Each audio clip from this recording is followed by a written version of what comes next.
Okay. External communications is kind of important too. Yeah. So here at Launch, we use a couple of different tools for this. One, or for external communications, and there are different types. But one thing that I did when I first started here was to kind of organize where all those communications were coming from and who they went to. So we utilize Zendesk and Front for this. So when you go onto our website, you'll see different email addresses for the different events we have going on. So for Launch Festival, we have festival@launch.co, and then we have all of those feeding into a specific inbox that our Toronto team can look at and jump in on.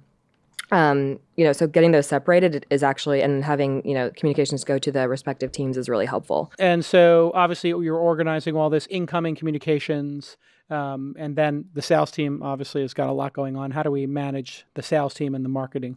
Yeah, our sales team uses a combination of Pipedrive and Mixmax. So we keep track of all of our deals in Pipedrive, of course, which feeds into Slack. And then we have a tool called Mixmax, which we use for prospecting and qualifying.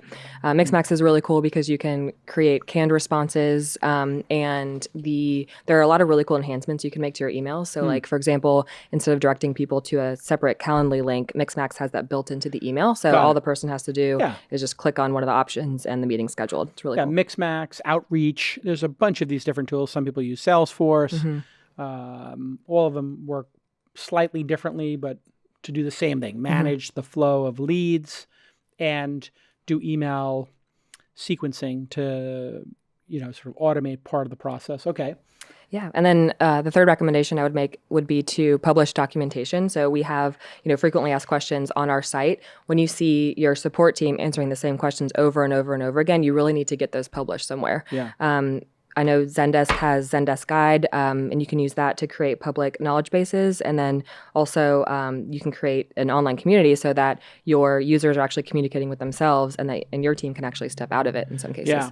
You see that a lot with Apple. Apple has these message boards. Every time I have a problem with something with my iPhone, or when I do a search, it sends me to message boards, and the Apple people are not super involved. And then the Apple customers are like, oh yeah, this is a known problem.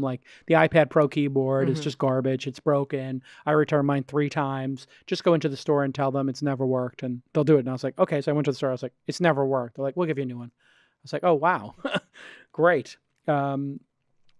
Yeah, and also for our accelerator, it's always the same 30 questions. So what I do now is I have a snippet of text that I've got in my browser, so I can instantly publish that just tells people, here's a list of frequently asked questions. I use Superhuman. We're investors in that company. And I can do a very quick Control-Shift-I to do an introduction or reply to an introduction. And then I can paste my standard snippet of, hey, here's Jason DeMont, who's the managing director of the accelerator. You can visit our frequently asked questions and discuss with him, blah, blah, blah, blah, blah, about the next class. And then he's got his own snippet that he hits and replies back to them. And so we just start every conversation on second or third base. You're just 50% of the way through the process, 60% of the way through the process. And it's a big part of, I think, also speaking with some consistency. That's why I love snippets and people really writing concise answers to the repeatable questions. No, we don't do that. We don't have that feature. We don't, our software doesn't do that. Or, yes, we're adding that feature, and here's when you can expect it. Okay, great.